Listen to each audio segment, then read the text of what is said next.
Game theory trying to find the optimized strategy when interacting among rational decision makers. One classical situation is the zero-sum game, also known as a strictly competitive game. As the name indicated, during the zero-sum game, your gain or loss is exactly balanced by the loss or gain of the other. Share a pizza with your friend. When you eat one more piece,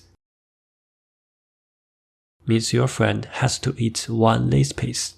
Play chess. If the move makes your chance of winning increase, at the same time, your opponent's chance of winning decrease the same amount. Because the game will interact among players, when you make the move, you need to consider the impact of your move, as well as how will other players react. Let me show you an example. There's a two-player game. When it is your turn to move, you have A, B, and C three options. Then your opponent will have D, E, and F three options to respond. Here is the table to summarize all the points changes. You can consider it as a payoff matrix. Choose option A. Depends on your opponent's response. You could win 2 points, or 1 point, or 7 points. Choose option B. You could win 8 points, or even, or lost 8 points. Similarly, choose option C.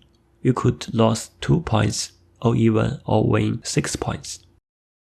When it is your opponent's turn to make the move, see if you already choose the B option, then if he chooses the D option, you will gain 8 points.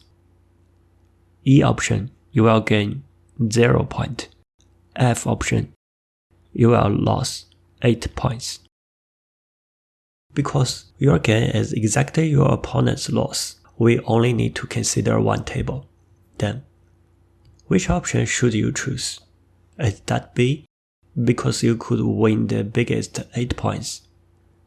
If you choose B, your opponent will definitely choose F, which results you lost 8 points. How to choose the best move? Let's apply the strategy called best of worst.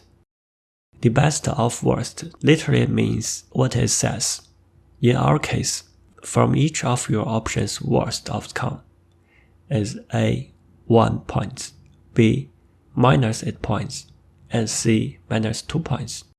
Choose the best one, which is A, 1 point. You may notice, that is the balance point. You and your opponent can't guarantee to find a better outcome than that. For a more general two-player zero-sum game, if you draw the matrix, you can find it forms a saddle in the 3D space. And the saddle point is the equilibrium. This point is the saddle point. So as you see, during the two-person zero-sum games, we need to find this point.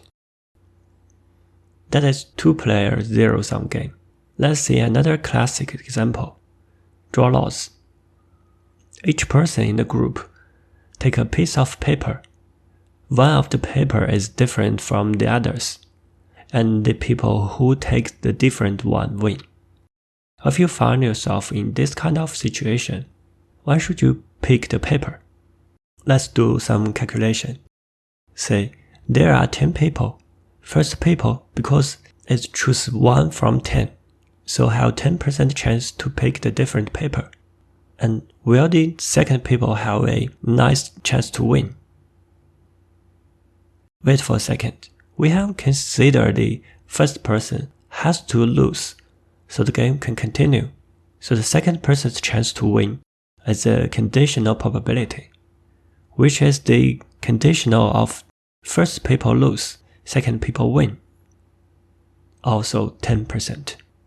Similarly, all players in this game have the same chance to win, which is 10%. Two takeaways. First, the best of worst strategy can be used to solve the two-player zero-sum game. Second, the saddle point is the equilibrium. None of the player can find a better outcome than that. I'm always here at your service. See you in the next one.